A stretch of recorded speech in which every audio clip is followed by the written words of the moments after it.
Yes, I'm Dr. Thom, and I'm Refugee Coordinator for Amnesty International. And what does Amnesty International do in conjunction with the Sustainable Development Goals? Well, Amnesty International is a global human rights organisation. We were founded in 1961, and we now have 7 million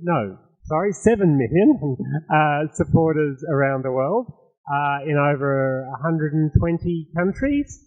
And so I'm obviously based in Australia, and I think we really work across a number of the Sustainable Development Goals, but specifically for me, I look at refugees and asylum seekers, and part of our work is looking at climate change and global displacement due to climate change. So SDG 13 is all about climate and finding effective remedies, and that's really why I'm here, why I'm at this conference, but it's, I think, going to be a really important part of Amnesty's work going forward. And what are some of your best practices in the human rights realm and the climate change realm?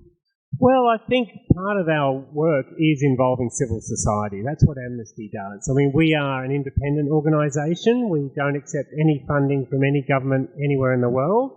So part of our philosophy is shining a light on human rights abuses, and at the same time engaging civil society, getting them interested around human rights so they can then take action to try and create change.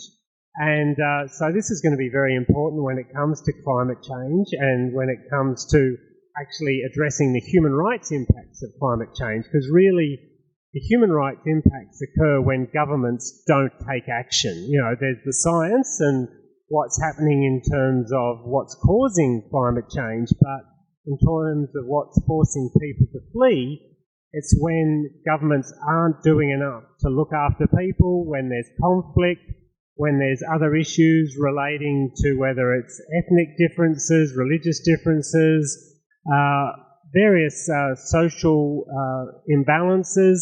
All these things intersect to lead people to make a decision to leave their homes, you know, while climate is at the same time having extreme events, bushfires, cyclones, etc.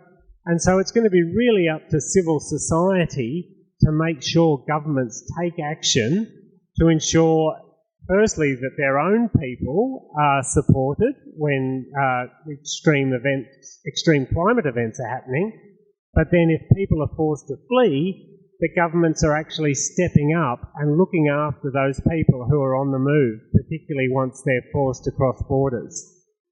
And what is your message to the UN and to those governments and to those CSOs? You said a little bit already, but what can they really do to combat all of that? Well, I think it's really important. We've had a number of UN initiatives talking about climate change and addressing displacement, looking at internal displacement.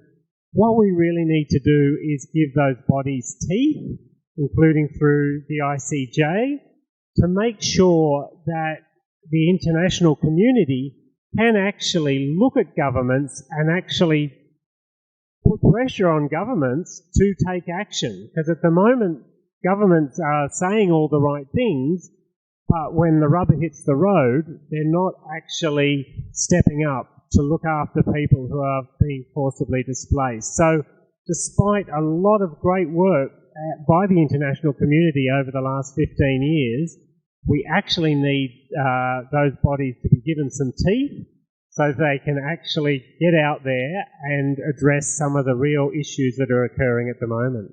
Thank you, Dr. Thom.